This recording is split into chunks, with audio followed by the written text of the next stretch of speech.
I'll equate it like army commercials. Okay, British military, be all you can be. Prussian military, it was like the Marine Corps ads with the guy climbing the mountain and killing the dragon, the or with Eminem. lava monster. Yeah, that's what they were. Serious boys. It's like the difference between a guy who's pretty good at games on the weekend and a pro gamer. Everyone in the Prussian military was fatality. Shitty Navy, though. We're while we're waiting for a phone call. Yeah, we have. We're waiting for a phone call at the moment, but while we're waiting, can someone explain to me the latest James O'Keefe news that I saw breaking? My God's favorite oaf! Just such a sun-kissed dullard. I've got Marfan syndrome and a desire for the truth. James O'Keefe, the sort of conservative provocateur and sort of stunt video artist of Project Veritas. Holy fool, I guess you'd call him. Yeah. Just untouched, just bungles through the world, creates nothing but failure and disaster, and is totally untouched. Well, no, I mean, didn't that Planned Parenthood video he did, didn't that, and that Acorn. got some taxes? And yeah, he got Acorn. Yeah, that's it. But like that just further rebounds to our awfulness that we allowed this absolute incompetent dipshit to have any success. So what has he done now?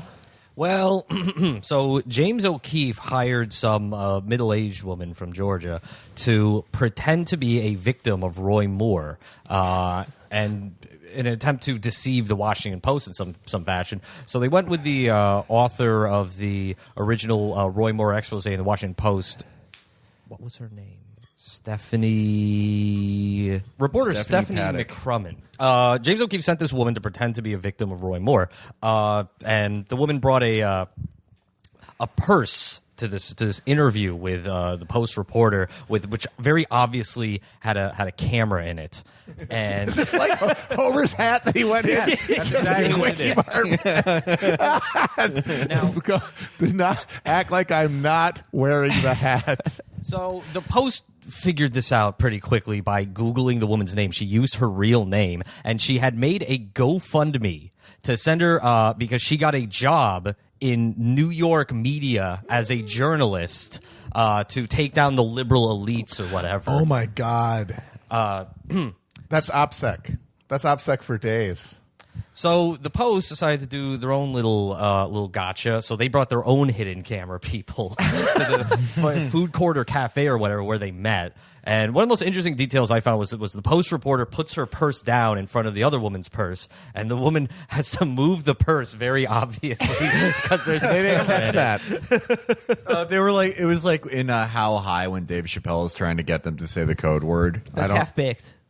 Oh, whoops. How High is when Method Man and Redman smoke magic Harvard. weed and get into Harvard. All right. Blew it. All right. Fuck, Cut edit this that shit. Put a out. nickel in the movie jar. Cut this shit out. God damn it. Fuck. So the Post reporter comes in with all of these receipts, like a printout of the GoFundMe, and it just says, is this you? Did you get that job? And she's, no, I didn't get that job. I interviewed for it, but I didn't get it. And the reporter says, oh, okay. Who'd you interview for? And he says, the Daily Caller.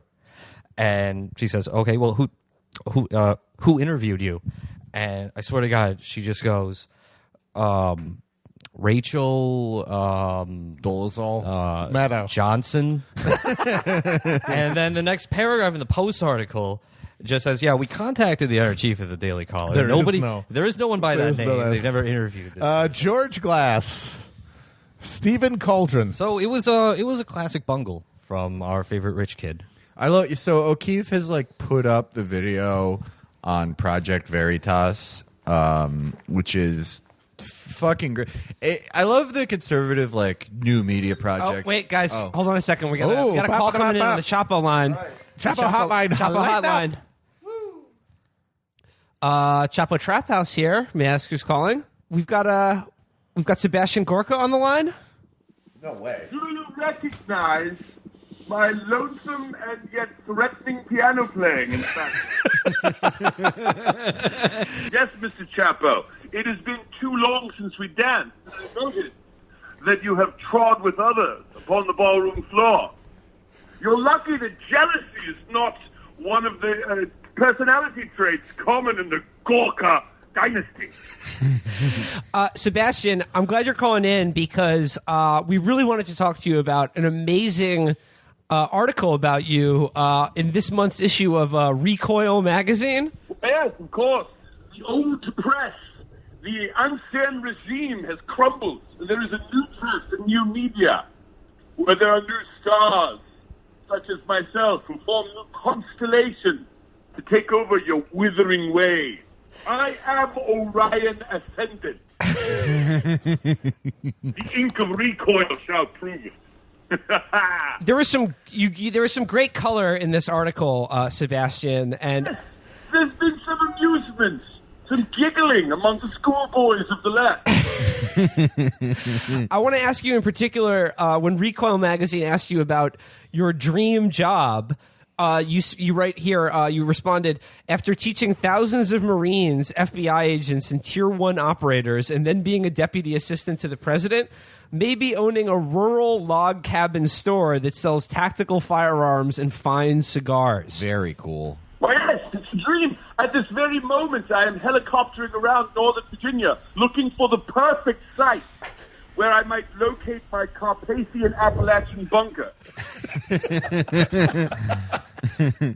Professor, isn't this kind of a step down for you? What greater dream is there of a proud, bull-shaped chauvinist of the white race to hunker down in a bunker and to smoke cigars, of which there are only two acceptable kinds: pre-Castro Cubans or antebellum Virginians.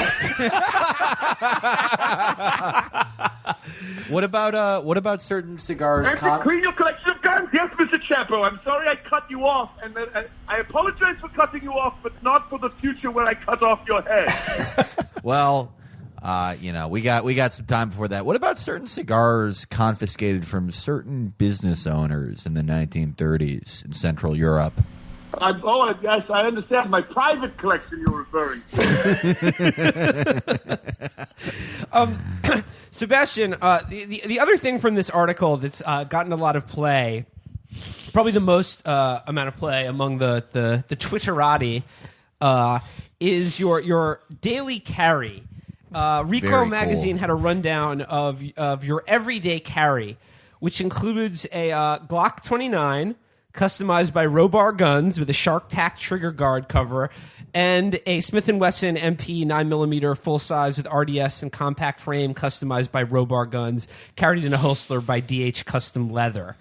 Could you just tell us? That was my one quibble, Mr. Chapo, with the Recoil article, is that they woefully censored my arsenal. So you're saying that you carry way more stuff than was... Well, yes, at this very moment, I'm carrying 14 firearms. Allow me to take you on a little mini tour. I happen to be cleaning them here at the moment. Let's take a look here. Right here I have a Heckler & Koch 9mm. Nothing unsettling about that, of course. You'll see next to it there's a Heckler & Jekyll & Koch. I have as well an antique Elmer Fudd double-barrel breech-loading 12-gauge blunderbuss. And when fired upon a victim, it only blackens their face. It's an non-lethal weapon. Will it blow the ducks' bills backwards on their heads? I never leave my home or check into a hotel without a fully automatic Uzi submachine gun that's on loan from the A-Team Museum, complete with the leisure suit wearing goons that go with it. I frequently brunch with a pistol on the table, which is a tiny horse pistolet. Yes, I'm surprised. At brunch at a brothel. I'm not limited to these firearms, of course. I always have at my side at the ready the slaying hammer, the gouging knife. I ride into my daily battle upon Stonewall Jackson's blundering battle from 1863, the Battle of Chancellorsville, my prized possession. It makes clear that in addition to the guns, you also carry a blade, a tactical flashlight, a Zippo lighter that you bought while visiting the Sinai that has been retrofitted with a jet insert to light cigars. Just Sebastian, the other item in your everyday carry that caught my eye was what's known as a CAT tourniquet that you say I can deploy with one hand.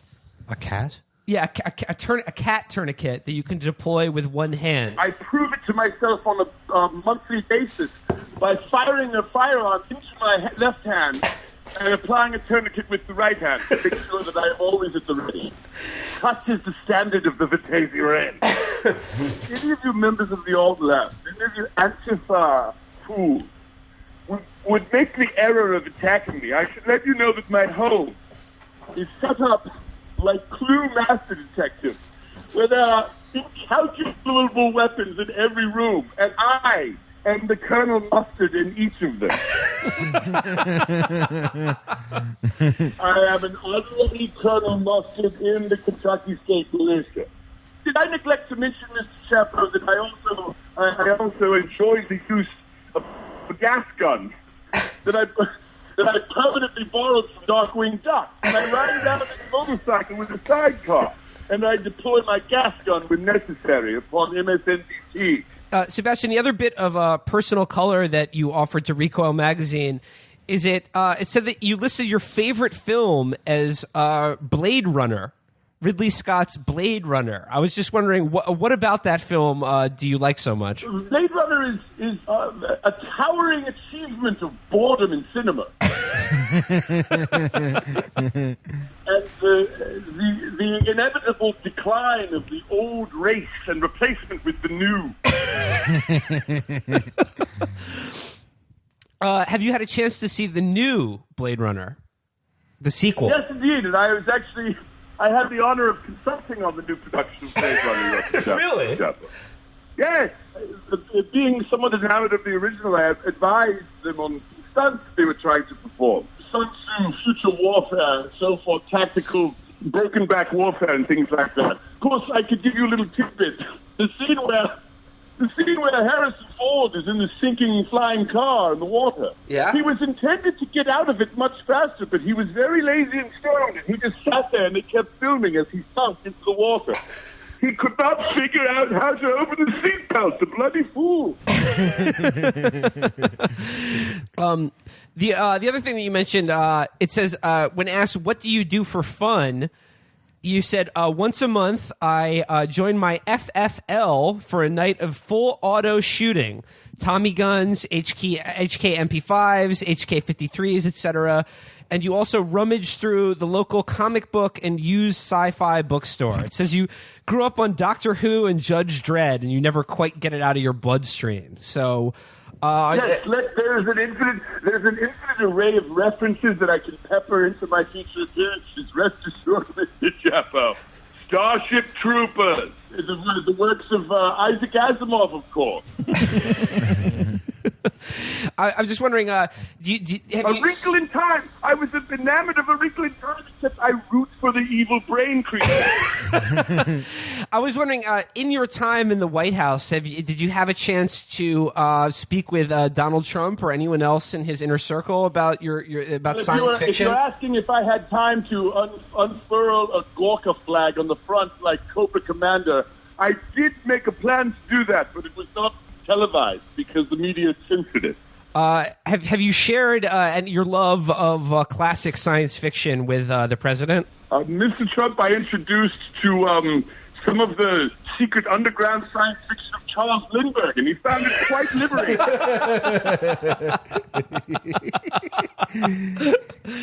I'm glad he appreciated that. Sebastian, obviously this profile of you has gotten a lot of interest. Do you feel that your post-White House life is rewarding? Do you find it as interesting? Yes. This is the ascendance of the new media, which is eclipsing the old. As I said before, the sun has set on your age, but the age of Aquarius has sunk below the horizon. And now we find ourselves in the age of Capricorn, the slaughtering of the rams, you see. There is a new media. Today, there's an interview in Recoil magazine. Tomorrow, look for an interview in Earplug magazine. Look for an interesting little Q&A in Gunpowder Gazette. And of course, I am caught Braxton bragging a bit in the blind item in the Confederate Monthly, Home and Garden edition, of course.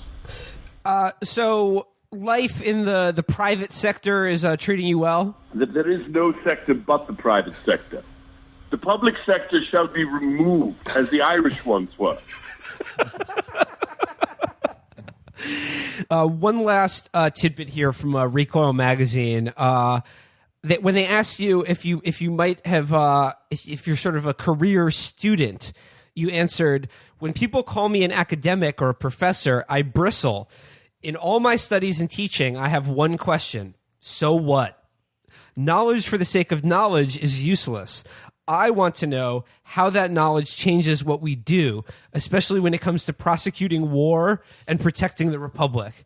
And I was just hoping you could expand a little bit about this philosophy of knowledge that you have. Yes, that statement was an accidental inclusion in the interview. I kept the phone lines open and then fell asleep and took a little nap, and I was speaking in my sleep. Those are my dreams, Mr. Chapo.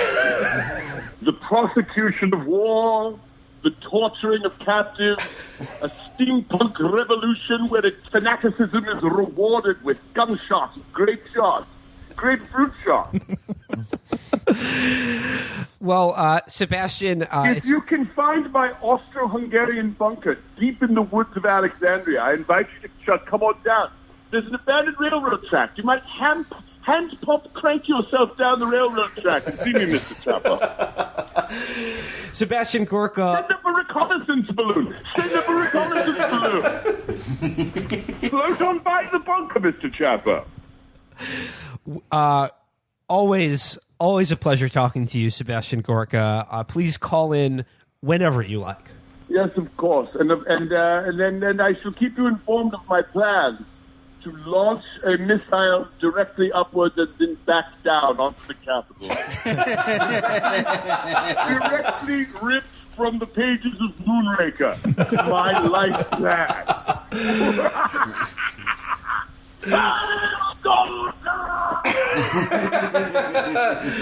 Sebastian Gorka, always a pleasure and a joy to talk to Dr. Sebastian Gorka, Esquire. So moving on back to the show's regularly scheduled events. There's another bit of inanity that I wanted to highlight from this week in the form of another epic tweet thread courtesy of one of the more obnoxious prats on 21st century's one true genre. Yeah. Fucking twits. I'm speaking about this guy named... Alt-lit also. Yep. It is all. I'm speaking about a guy. His name is Benjamin Wittes, and he is a senior fellow at the Brookings Institute. And if you need me to explain further why that explains everything you need to know about this guy. Well, there's one other thing, and that is he had a tweet a few weeks ago, or maybe a month, where he said, "The Washington Post editorial page is the closest thing I have to a political party." That's something Carl Diggler would say. The TSA announcement reminding people to wash their hands after they poop is the closest thing I have to my political beliefs. And he replied to himself preemptively to say, "Oh, I can already hear people getting ready to bring up the Iraq War." Imagine bringing that up. Crazy. Just petty is what it is. Those subway announcements saying if you see something, say something are the closest that I have to military service. Yeah. But this is like his, this rant, of course, was got a positive nod from. He got paused by Bill Kristol, who said, "For what it's worth," paused by that man. He said, "For what it's worth, I'm with you." To everyone, read the thread, and then Benjamin replied to this guy with, "It's worth a lot, Bill." Oh God! Because if that doesn't sum up to you why I am so viscerally repulsed by the resistance movement in Washington D.C., scum fucks alive. The ease and glee with which they have embraced a figure like Bill Kristol, and I'm talking about those Pod Save America twats those as guys well, too, who just had a big thing the other week where they're like, it's like we're teaming up to fight the alien invasion, you know? And it's just like, except we're invading somewhere else. Yeah. You know what I love about this is like someone like Wittes or like the PSA dudes who are, they're like, I can't believe we're teaming up with you, Bill Kristol. And it's like, no, you basically liberals and neocons like have always kind of teamed up. You all have because there's basically never the been same any views. liberal doves. Yeah. You guys have always like you just slightly disagreed over country 8 you should invade. Yeah, it's all like it comes down to like marginal tax rate and school choice maybe or something like that. But they all think they're in Lord of the Rings, and they're like, "Duh, I doff my calf to you. I never can't thought- believe that I'm fighting alongside a dwarf." As we get together to rub our hands over another fucking Middle Eastern bloodbath we're cooking up between ourselves. Yeah, I can't believe that liberals and liberals who sometimes care about the deficit are getting together. It truly is amazing times. I just want to read a bit from Benjamin Wittes, what he calls a statement of principles for the hashtag coalition of all democratic forces in the United States of America, a political manifesto in 18 tweets. He writes here, and he begins it with hashtag I believe.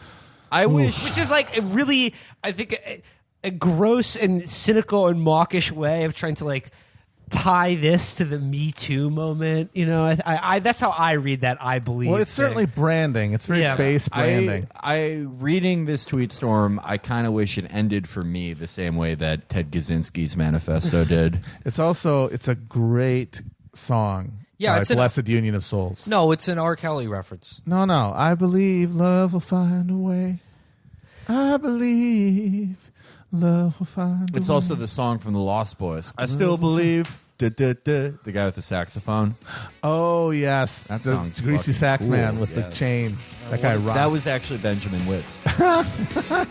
So what does he believe? Yeah, He what's the believes that any issue that Americans do not need to be actively contesting right now across traditional left-right divisions, Americans need to be not actively contesting right now across traditional left-right divisions. That's a horribly written sentence. That it's Gibberish. Saying, put off your impossible to minor follow. concerns So aside. he such says as here, war, like whether or not you die or not from diabetes. Well, You know, says- that new tax bill that wants to convert poor people into combustible fuel, don't think about it right now. He says, we have grave disagreements about social issues, about important foreign policy questions, about tax No, you policy. don't. No, he did. What are his disagreements with Bill Kristol on foreign policy? Nope. He already thinks it's out of bounds to bring up the Washington Post support of probably the greatest foreign policy disaster in American history. He thinks that's out of bounds. One of the It greatest... comes down to does Al Qaeda do they get the ground to ground missiles or the ground to air missiles? That's the extent of their disagreement about foreign policy. He says, he goes on about what kind of judges. He goes, I believe in putting them all aside. Hashtag I believe in a temporary truce. Find a way. I believe in a temporary truce on all such questions. An agreement to maintain the status quo on major areas of Status policy quo.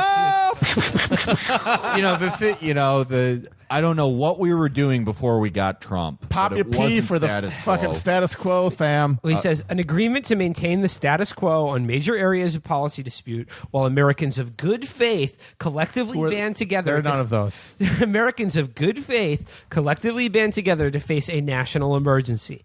I believe that facing the national emergency requires unity. I remember another time where people set aside their differences to accomplish a great goal, and it was after 9/11, and nothing bad happened. Yeah. Nothing bad happened from fucking twats like this and neocons getting. I remember when there was a scruppy. So hashtag I believe that reasonable Americans across the political spectrum should unite around a political program based on protection of American democracy and democratic institution. That means, among other things, an active defense of the First Amendment's protections of free speech, press, religion. It means a focus on ethics in government and a long-term battle against the corruption-prone opacity surrounding the president's personal finances and business interests. Hell, Leo, I ain't afraid to use the word. Talking about ethics. So it goes on like this, but you get the point. Like it's summed up there in that the first few things, where what he's proposing is a truce. So that we maintaining the status quo. A truce between liberal and conservative. Yeah. What really a truce between liberals and 6 guys in D.C. The Kristol family and is Bill in the Kristol Harrises. and the Pot Horses. That's it. And all the neocons who hate Donald Trump. That's it. Yeah. But that's a handful of people. Yeah, I also love the idea of like the now extremely powerful Democratic Party calling it truce. Yeah, you always want to You're go definitely in a position to sue for peace. Absolutely. Well, this is the hilarious part of this is that he's calling for a truce at a time when the Democrats control 3 state houses in America and not a single branch of the federal government. Okay, 6 states. No, 8 now. 8. Ooh, yeah, Okay. coming up. Double digits, baby. Actually 12.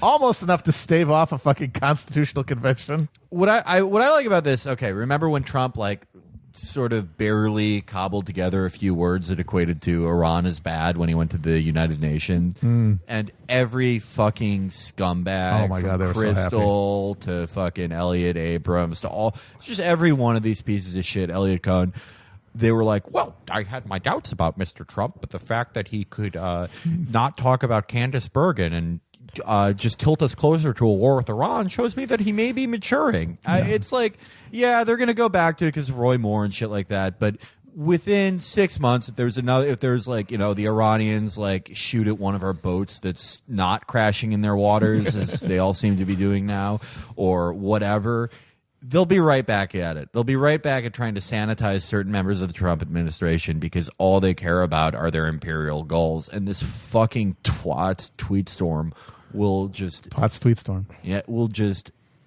linger in the wind like the vapor from a depleted uranium shell. Yeah, well, Benjamin Wittes wants a truce with the people who are the malignancy. It's not the Trump administration. It's the institution of the Republican Party, and it's the Republicans in Congress who are the only ones with the competence and the desire to do transparently evil things constantly. Constantly. It's not this imbecile in the White House who obviously would violate every single democratic norm if he had a brain that wasn't fucking sponge cake. If it wasn't wandering around the halls of the White House looking for his pony. Yeah, it's this just dumbass child who got on Twitter today and was like, well, let's have a TV contest. I think Fox would win. Yes. And the only evil he accomplishes are existing Republican policies. He's like, I think the problem is that Donald Trump wants to have a TV contest. You fucking idiot. Wait, who are the people who are actually actively doing evil things in the Trump administration? Guess what? It's not Trump because he's not smart enough to do it. It's lifetime Republicans. It's people who are in good standing in the Republican Party. The people who are held up as the responsible ones, I would maintain, are the most evil. Absolutely. Kelly, John Kelly, Bloodthirsty Monster, Mattis, Butcher, Fallujah. Mnuchin. Everyone hates Mnuchin because he's fucking hot and looks cool. When he Foreclosure fucking king. Yeah, but it's like, you want to talk about who has the most bodies on them when they got in there? It's fucking Mattis and Kelly, the people that everyone respects. And Kelly, that fucking piece of shit. I loved it when he got up there and was like, I'll only call on families that lost a loved one in the military. And people were like, oh, I can't believe he's doing that. It's like, yeah, he's almost acting like he ran Gitmo and was the fucking tip of the spear in Iraq, and that his son died in one of his stupid fucking wars, and he has to wash President Wetbrain's hands and make him appear legitimate so he can believe that his son didn't die for nothing, which he did. Sorry. Okay, but my point about Benjamin Wittes, senior fellow at the Brookings Institute, is I think in this mentality and in that little thread there where he proposes setting aside our disagreements on what important political issues to maintain a status quo until Trump is out of office, to me speaks to everything that is endemic in the disease of contemporary liberalism, which is they always just position themselves as 5 to 10 degrees left of wherever the center is, but the center keeps being moved so dramatically to the right that the idea that maintaining the status quo is the dream or political goal of liberalism just shows, or the Brookings Institute shows, how utterly not just impoverished their imagination is, but just how evil they are in general, that they think that would be a worthwhile goal, is maintaining the status quo just until we can get Trump out of office. Well, but that's because their vision of politics is absolutely one that erases the factor of voters and actual mobilization of politics as people with political views. They see it entirely as a capital fucking game between professionals, and this is all about the professionals coming together and putting their differences aside, forgetting the fact that if you do that, you basically demobilize your entire voting bloc and make yourself basically open yourself for being just annihilated by people who are willing to still mobilize voters on their behalf. And it's also saying that let's turn back the clock to 2 years ago when everybody was doing great. Yeah. We all agreed. Yeah, right? it's like, how the fuck do you think we got here? Do you think just overnight white people were like, oh, I'm racist? Yeah. I wasn't racist till I saw The Apprentice come on TV and tell me it was okay. But no, that is the thing. They do think of it as a game of professionals, and that's why they like that, Mark Halperin style of writing of like, oh, well, he's just a killer in substance. He's a policy wonk, and she's just, when Hillary gets out there and she gets going, she really should. They talk about it like it's sports because have never had any physical courage. They maybe played like some boarding school sport where you throw a stiff sock into a hamper. And it's sponsored by like slave trading companies, but they have to talk about it in that way because it adds. They have to believe that their lives are like sexy and there's a level of skill, and it's not just like an accident of birth. And it's not just fucking turning people out. It's not a brute numbers game, which is what it fucking is. It's not this delicate dance of strategy. It's a brute binary numbers game. The wish of contemporary liberalism is that we could. Like, forget Trump. Like, the wish of contemporary liberalism is that we can just put aside all of these disagreements. Yeah. And because they position like they really view themselves as being outside of ideology. Yes. They view their position as essentially the correct, objective one that is untainted by the grosser, vulgar things like passion, populism, or the populism, the racist sort of ignorant populism, but also the selfishness and irrationality of socialism, because they think that socialist desire comes from the same sort of pit of selfishness as hostility to other races. They think it's all just base emotion and not reason. But yeah, the Brookings Institute is a think tank organization that was foursquare for the Iraq War, promoted it, midwife that entire disaster. Also Libya. And like every one of these fucking every things. Single one. So it's like I said originally, it's rich, this idea that they're going to put aside their foreign policy disagreements. Yeah. You don't have any foreign policy disagreements with the status quo. And also, I had the idea of them shepherding some sort of like even status quo, moderate fiscal policy. It's like you fucking absolute dullards were promoting Paul Ryan for 6 years is like, oh, I don't agree with him, but he's smart about, look at this graph. It's like anyone who looks you in the eye and says racism is not an American value will gut Medicaid and you'll smile. Yep. The Brookings people, like their whole critique of the Iraq War is that we should have sent 500,000 troops instead of like the paltry number that like the Rumsfeld Defense Department. I love that after the Democrats won in 2006 and they were like, oh, actually we were running on let's do the Iraq War right. Yeah, let's cover every precious American troop in adamantium so that they don't get hurt. They didn't have enough body armor. Look, it's easy to criticize without offering a solution. And I want to tell you, the listener, what you need to do is go down the street to the gated community in your town, go up to the fucking local hot tub salesman's house, knock on the door, ask for his son who spray painted Shania Law on a mosque, and who is who is disenchanted with Trump when he found out that his daughter's a Jew, and say, welcome to the resistance. This is a grand coalition. It's a grand coalition between two groups of people with one thing in common. They were all somebody's nephew.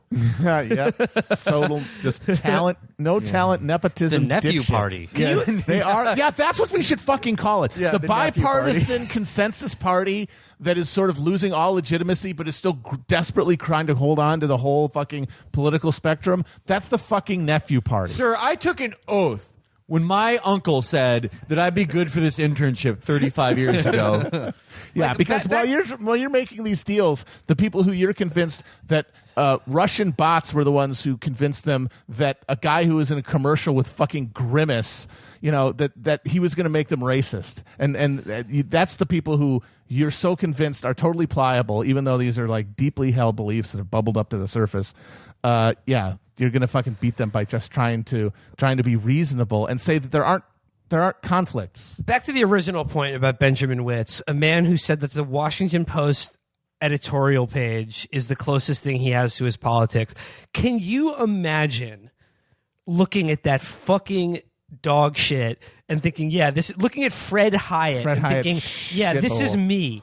Welcome to that is an elite club of fucking assholes right there. Washington Post has some really good reporting, and they sometimes, like, every once in a blue moon will run an opinion that is like, maybe we shouldn't turn Yemen into a half pipe, giant half pipe that Mohammed bin Salman can fatly glide down in a hollowed out F-35. But it is mostly the most soulless collection of scumbags, people who sold their soul so they could go to Aspen with fucking Bandar Bush.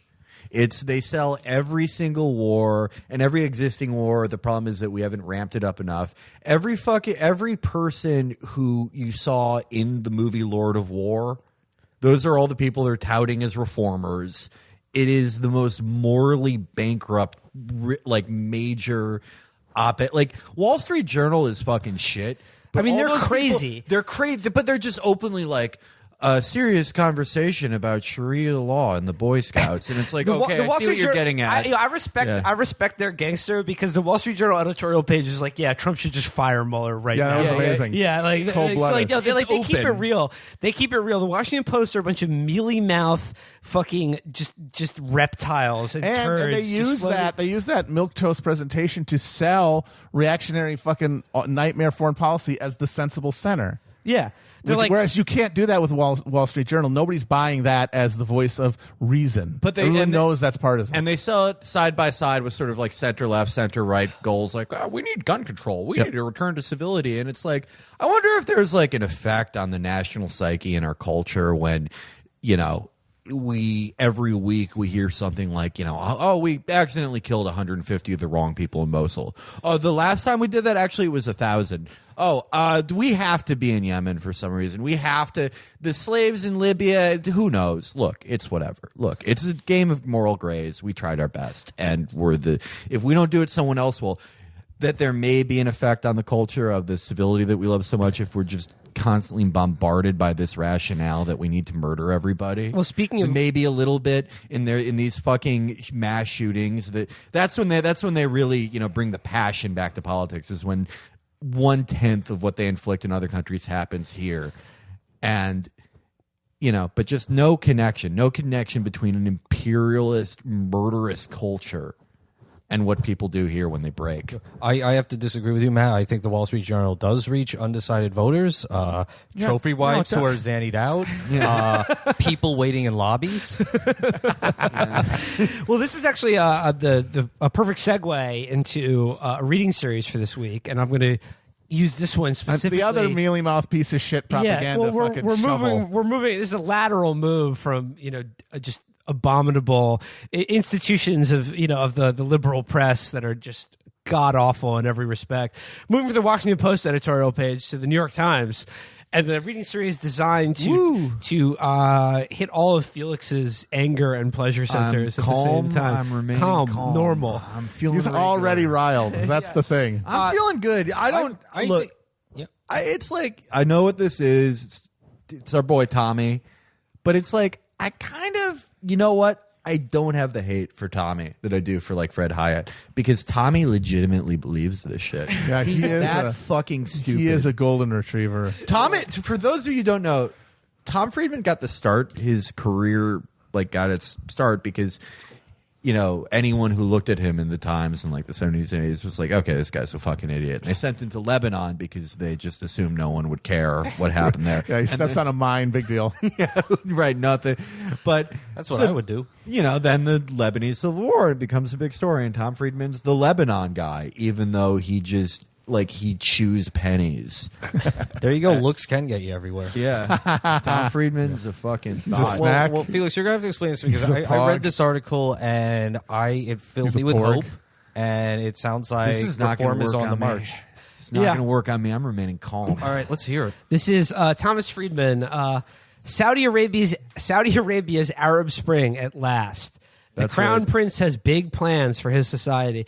Now, before I get into reading this article, People dragged this bullshit a lot when it came out, but not nearly as much as they did the sort of stupid profile of that neo-Nazi guy. Yeah, in people Ohio. shit out their arguments. People over that went one. insane over that one, which I thought was not nearly as nauseating as this one. It was a shitty article, but the guy wasn't trying to whitewash a Nazi. He clearly thought this was still the 90s and people would take white supremacist or white nationalism as prima facie bad. Yeah. But he just didn't. He wasn't with the times. He thought that the kind of contrast between the guy's views but his banal details would be like chilling, sort of a Hannah Arendt thing. Yeah. And it was just like, we've seen this a million times. Yeah, and This isn't fucking shocking anymore. There's no point to this existing. And he didn't follow. He kind of took like their word on things and didn't really follow like what the logical through line of their policies would be.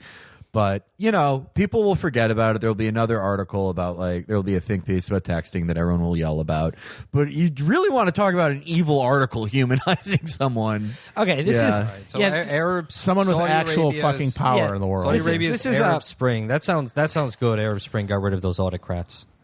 Yeah, it was pretty, Okay, so pretty let's- successful at that. Let's dive into Feeling good. I feel Thomas great. Friedman. Like I said, there are business experts, there are mindset experts. Thomas Friedman's like what I like to call a world expert. He knows that it's flat. Yeah. I'm what you call a motherfucking Renaissance man. That's Thomas Friedman. Mr. Worldwide himself. He knows, there's the fox and the hedgehog, right? The hedgehog knows one big thing, and the They're fox called knows many little Sonic things. and Tails.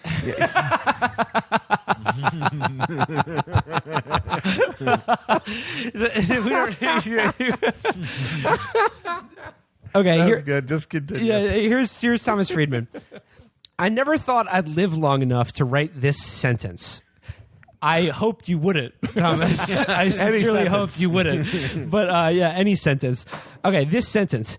The most significant reform process underway anywhere in the Middle East today is in Saudi Arabia. Yes, you read that right. Though I came here at the start of the Saudi winter. I found it's only 113 degrees outside. I came here at the start of Saudi winter. I found the country going through its own Arab Spring, Saudi style. He's writing this. That's my favorite Police these are his Academy movie, by the way. Arab Spring, Saudi style. Unlike other Arab Springs, all of which emerged bottom up and failed miserably, except in Tunisia. Yeah, head down, bottom up. That's why I like to Arab Spring.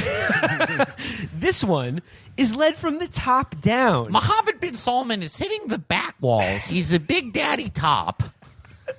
This revolution is being topped from the bottom. I'm getting top in the Davos forum. #gender. Well, actually, this article is him giving top to Mohammed bin Salman, Yes. for sure. The country's 32-year-old crown prince.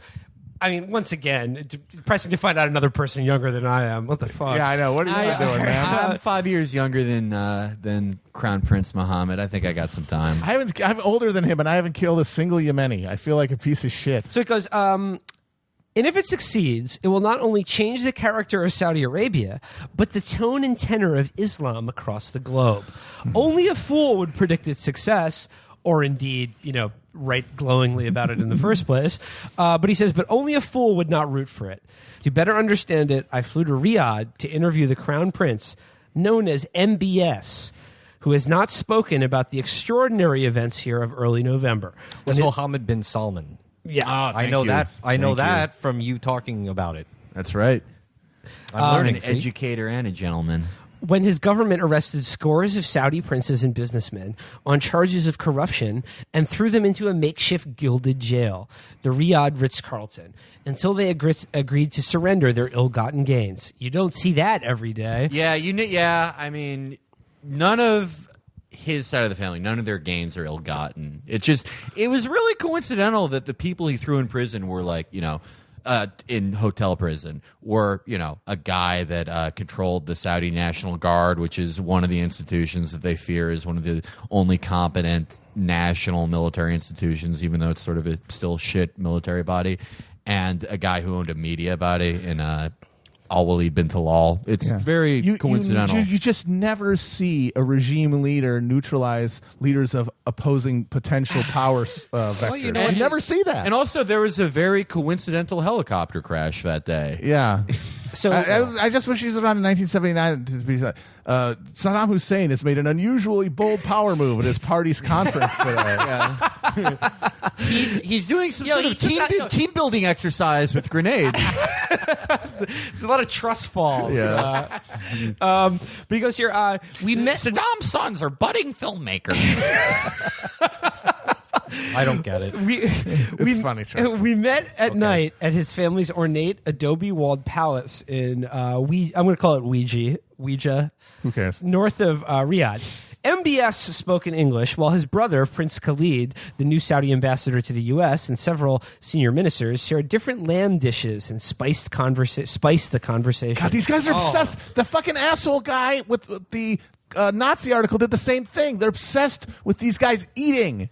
Well, who fucking cares? I appreciate, as a writer myself, that double meaning to the word spiced there. It's like in those fantasy books about... It's like George R.R. Martin, he always takes effort to detail everything, all the eel pies. Yeah, But spice, as in the food is spicy, as we know, but they spiced the conversation, like sprinkled details. Oh, that's why he's got a Pulitzer. Yes. Yeah, it's like in the what's the fantasy series about the mouse who's also a knight? Redwall, where they're like, hell yes. They're like, how many Brian Jock fans are out there? He ate his good rustic bread with a nice jam, and that's the New York Times in-house style, is to write like you're writing about little cute mice, fancy, cute little. But it's also racist. Well, let's hear more about this food. After unfortunately, there is no more about the food. After nearly 4 hours together, I surrendered at 1:15 a.m. to M.B.S.'s youth, pointing out that I was exactly twice his age.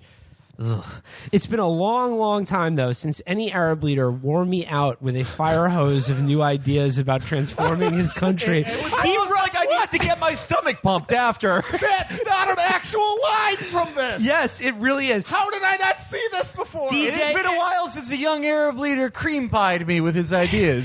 DJ, Not real. run that back. Oh my God. Run that back. It's been a long time, though, since any Arab leader wore me out with a fire hose of new ideas about transforming his country. Folks, that's the Thomas Friedman mixed metaphor. A+. That is the Thomas Friedman signature move. I was worn out by 1 a.m. by this young bear of a man. So, Oh my God, he's a fucking master. You can't even imitate his mixed metaphor style. He's astounding. he wore out by a fire hose. He got wore out by a fire hose. Classic thing that happens. So he goes on and he says here, he goes, it's ludicrous, he said, to suggest that the anti-corruption campaign was a power grab. Thinking I was talking about the rapper, he immediately gestured to his slave. He pointed out that many prominent members of the Ritz crowd had already publicly pledged allegiance to him and his reforms, and that a majority of the royal family is already behind him. This is what happened, he said. Our country has suffered from a lot of corruption from the 1980s until today. They're pretty high on the corruption index in The Economist. Yeah, 100%. The calculation of our experts is that roughly 10% of all government spending was siphoned off by corruption each year. Isn't it like from the 100, top though? levels to the No, bottom? because it's one family owns all the oil. That sounds like 100%. Right. So when his father, who had been tainted by corruption charges during his nearly 5 decades as governor of Riyadh, ascended to the throne in 2015 at a time of falling oil prices, he vowed to put a stop to it all. M.B.S. said, "My father saw that there is no way we can stay in the G20 and grow with this level of corruption." Yeah, that's the problem. Not that oil is not long for this world as the primary fuel for vehicles, or that your other chief export is like Instagram comments. It's corruption. Well, that's why they need to diversify.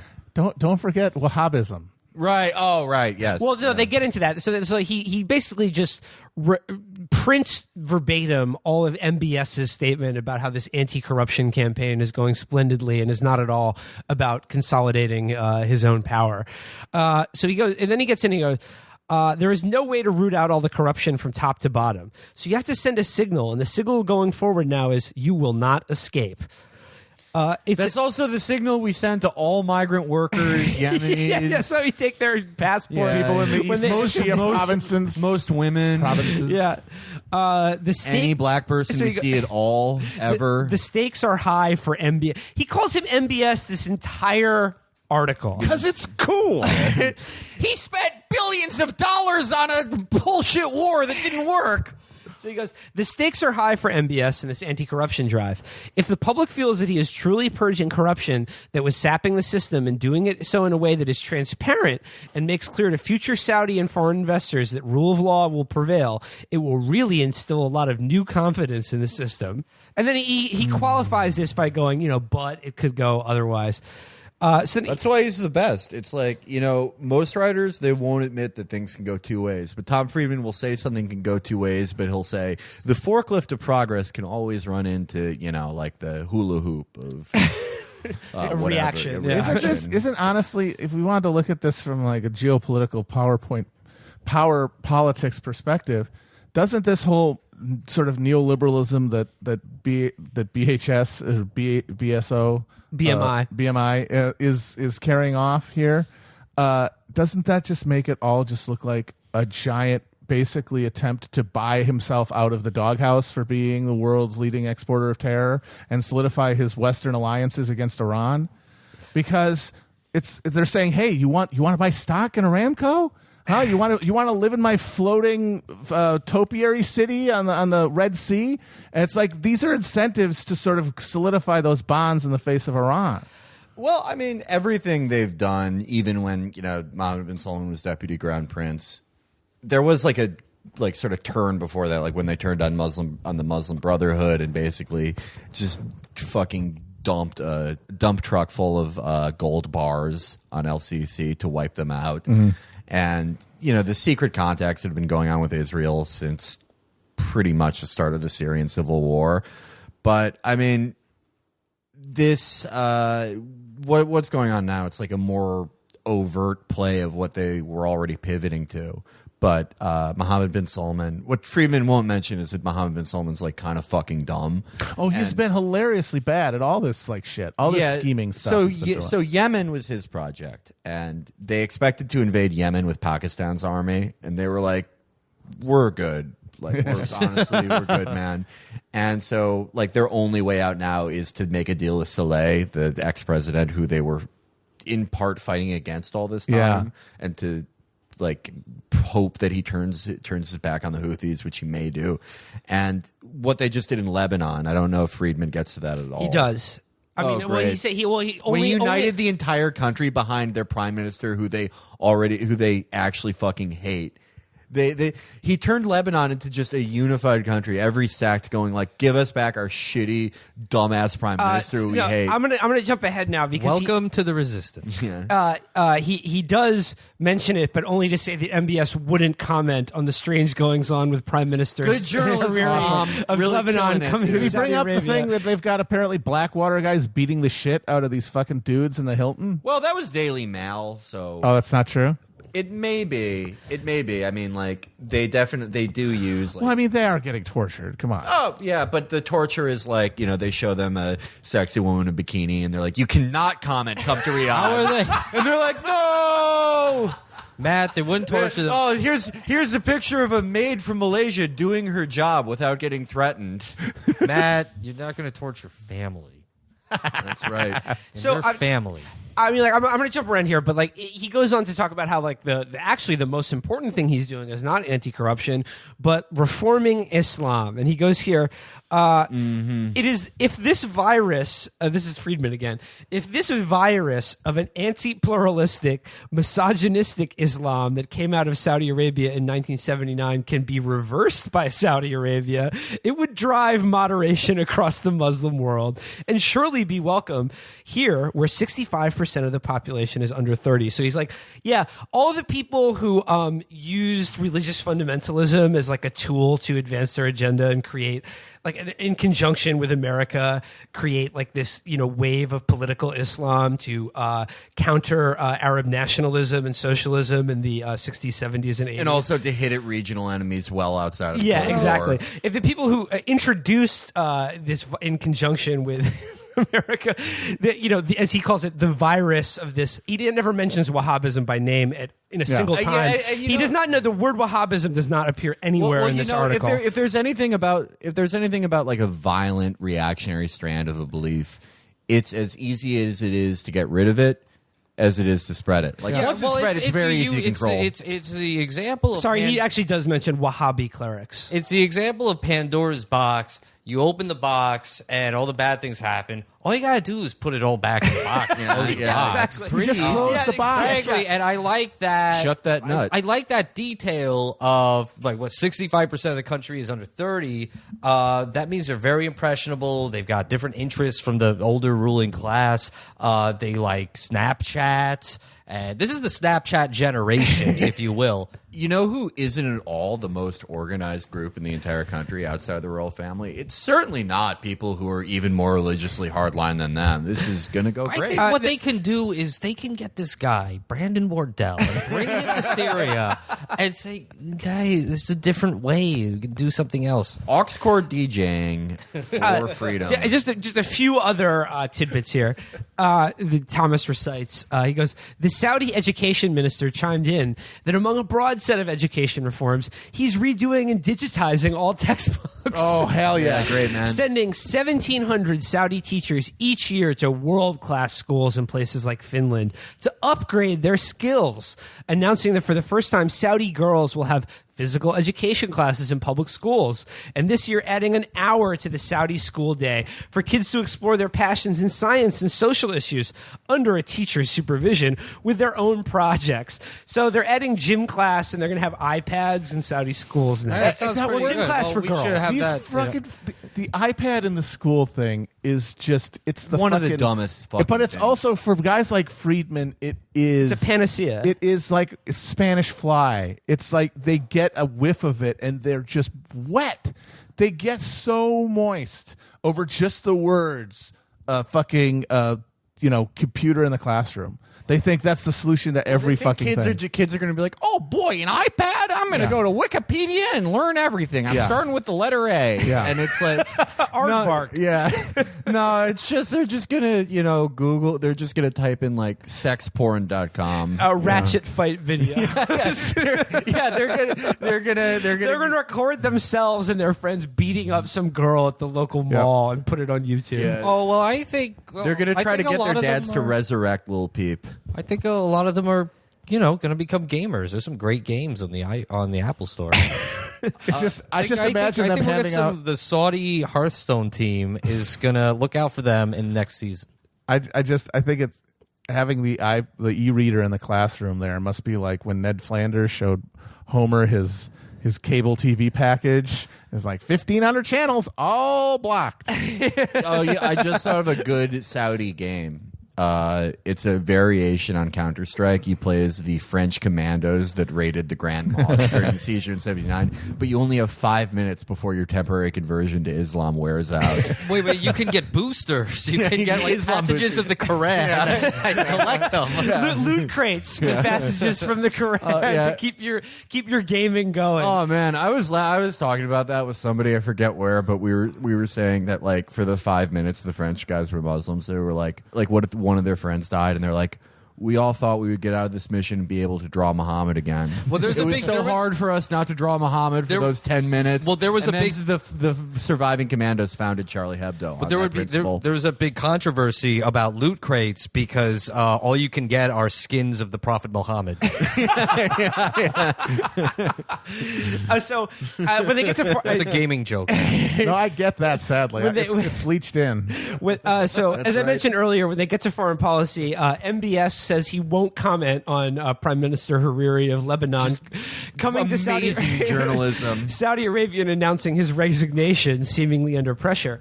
So here's where it gets really revolting. He insisted that the Saudi-backed war in Yemen, which has been a humanitarian nightmare, not a deliberate famine. Like when Thomas Friedman put the word humanitarian in front of nightmare, but I think like he really was thinking public relations nightmare instead of humanitarian. I'm like, oh boy, they gotta spin this one. It's It like, says, which has been a humanitarian nightmare, was tilting in the direction of the pro-Saudi legitimate government there, which he said is now in control of 85% of the country. No, it wasn't. It wasn't at all. So he goes, but given the fact that pro-Iranian Houthi rebels who hold the rest launched a missile at Riyadh airport, anything less than 100% is still problematic.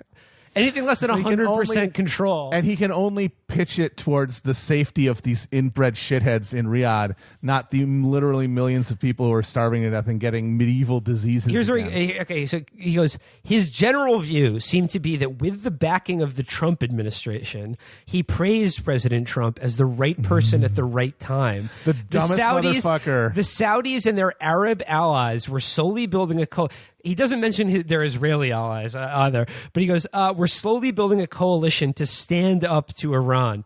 I am skeptical. The dysfunction and rivalries within the Sunni Arab world generally have prevented forming a unified front up to now, which is why Iran indirectly controls 4 Arab capitals today: Damascus, Sana'a, Baghdad, and Beirut. The Iranian overreach is one reason M.B.S. was scathing about Iran's supreme leader, Ayatollah Ali Khamenei. You would think that the Houthis just are Iranians, by the way people write to them. I mean, write about them. I mean, it's logistically impossible for them to get the type of support that the Saudis gave to say like any of the Salafist groups in Syria or any of the, you know, when they helped start ISIS in 2006, any of that. It's impossible for them to do it, and they're not, you know, in lockstep. The Iranians obviously back them because, you know, if a bunch of guys in sandals can destroy billions of dollars in Saudi equipment, you know, go for it. But so here's where it gets really good. Anyone who's Shia is Iranian and just dominated by Iran. Anyone who's Sunni is in a grand coalition for democracy. So he goes, Iran's supreme leader, this is M.B.S. here, Iran's supreme leader is the new Hitler of the Middle East. No, but we learned from Europe that... Wait, what? Yeah. The new Hitler of the Middle East? Who's the old Hitler of the Middle East? His dad? Saddam, I guess? Yeah, Saddam was the old Hitler of the Middle East. Yeah, It was Neo-Hitler. How are you writing that in So 2017? he is the new Hitler of the Middle East. But we learned from Europe that appeasement doesn't work. We don't want the new Hitler in Iran. Is this Little Carmine?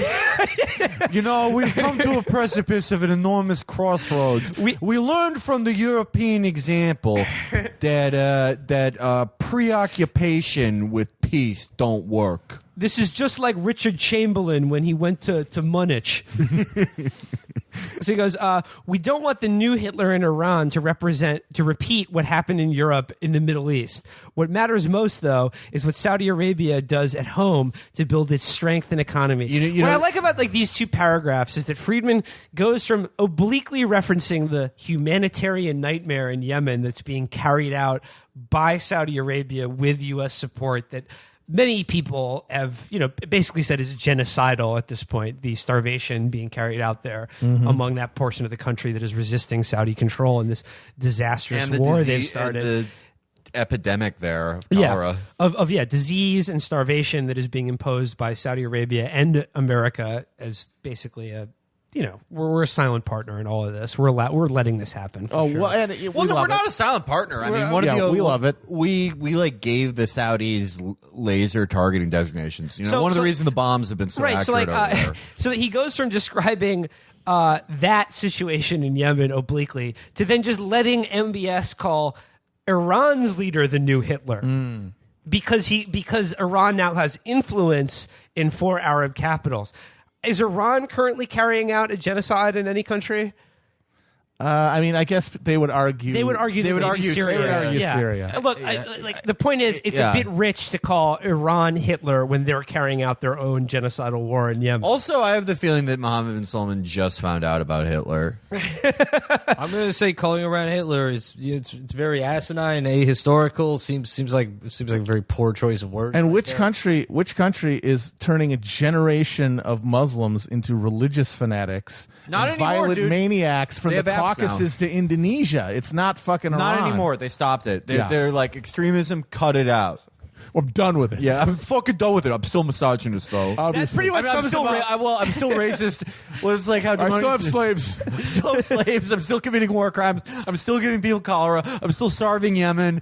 I'm still actually gonna actually export extremism into Syria. Now that I think about it, the extremism shit, I'm done with it.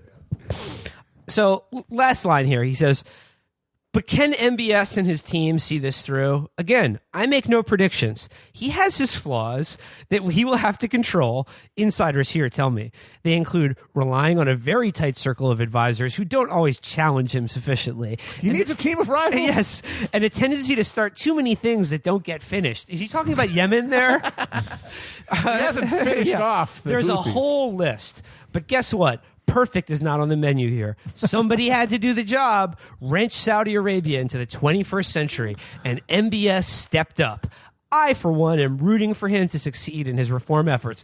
Before you guys chime in here, when he said wrench Saudi Arabia into the 21st century, and I'm rooting for it, my mind is just drawn back once again to vintage Thomas Friedman, who said of the Iraq War that would help wrench the Arab world into the 21st century, and that American troops would be the ones to go door to door and say, if you don't like modernity, how about you suck it on this? Suck it. Well, who's sucking now?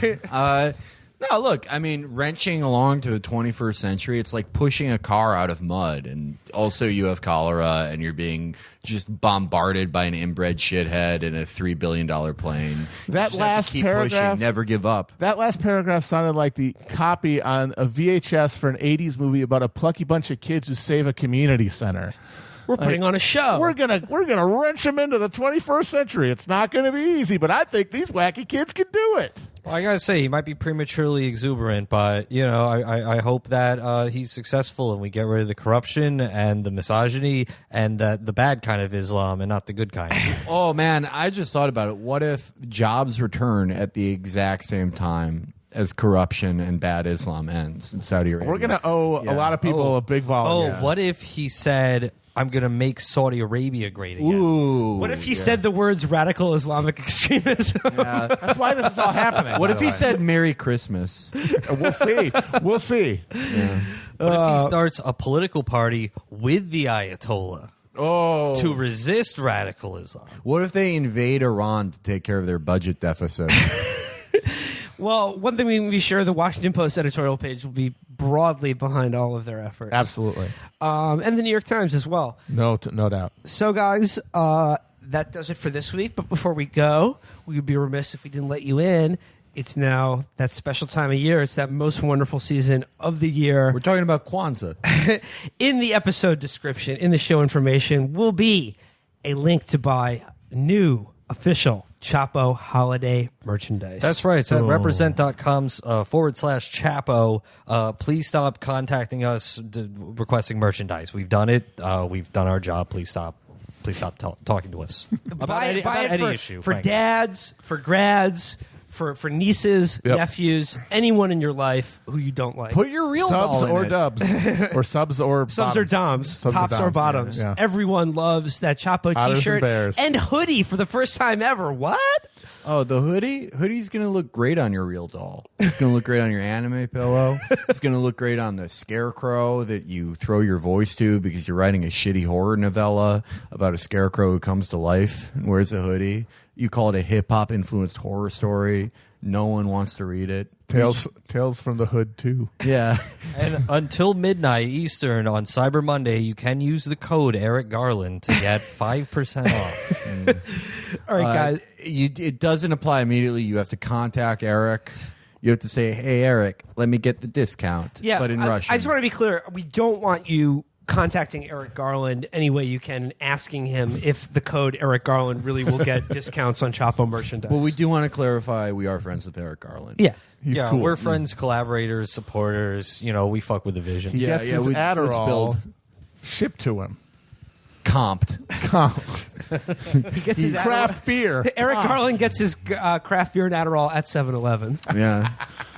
All right, guys. everybody. Till next week. Bye-bye. Till next Hasta la time. pronto. Bye-bye, everybody. No, we'll do it next weekend. All right. Before we go, can I just get one minute? Don't be alarmed, Apu. Just go about your daily routine like I'm not wearing the hat. Your headgear seems to be emitting a buzzing noise, sir. Perhaps you have a bee in your bonnet. Bee! Ah!